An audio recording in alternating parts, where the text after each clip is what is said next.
સુરત શહેરના ઉધના વિસ્તારમાં મનપાની શાળામાં 11 વર્ષના વિદ્યાર્થીએ તેના સાથી વિદ્યાર્થીને ચપ્પુ વડે હુમલો કરતા ચકચાર મચી।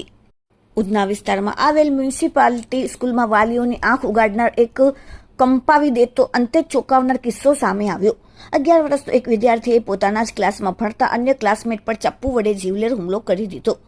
11 વર્ષના બાળકના સ્કૂલ બેગમાંથી ચપ્પુ મળી આવ્યું અને આવી હિંસક ઘટના બને તે ખરેખર ચિંતાજનક બાબત છે અને પીડિત માતાએ પોતાના બાળકને ન્યાય મળે તેવી ઉગ્ર માંગ કરી છે।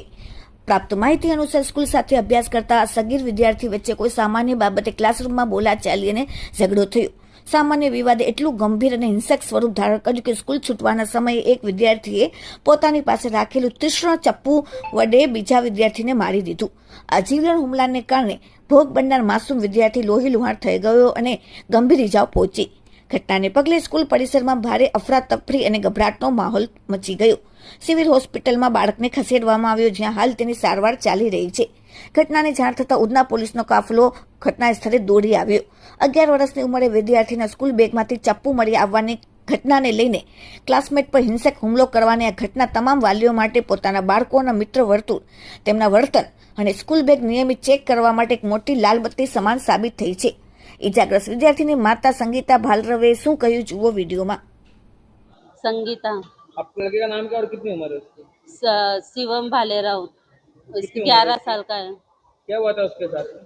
तो लड़के ने इसको चक्कू मार दिया था स्कूल में। कौन सी स्कूल में पढ़ता है? मराठी स्कूल। कितने बजे घटना बनी थी? 12:30 पौने 1 के आसपास में। जो इसको मारा है वो उसको जानता है कि वो अजाने लड़का है? वो अनजाना लड़का है।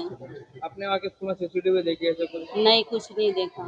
स्कूल वाले से कुछ बातचीत हुई आपकी? हाँ, 2-3 मैडम लोग बैठी थी उधर गुजराती स्कूल के, तो वो लोग ने कुछ एक्शन नहीं लिया। वो लोग बोल रहे थे कि सुबह में आओ, बोले तब बात करते हैं।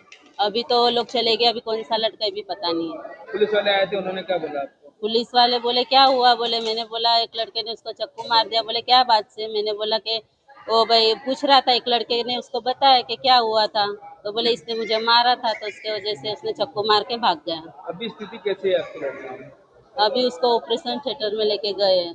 जो लड़का इसको मारा वो स्कूल में पढ़ता था कि बाहर का था? स्कूल में पढ़ता था। तो स्कूल में चक्कू लेके गया था, तो आपको क्या लगता है वो लड़का कैसा होगा? नहीं अच्छा होगा ना, वो तो स्कूल में चक्कू लेके गया, मतलब वो कैसे हो सकता है अच्छा। क्या मांगे अभी आपसे पुलिस से? आपके बेटे को न्याय मिलना चाहिए। न्याय मिलना चाहिए बच्चे को।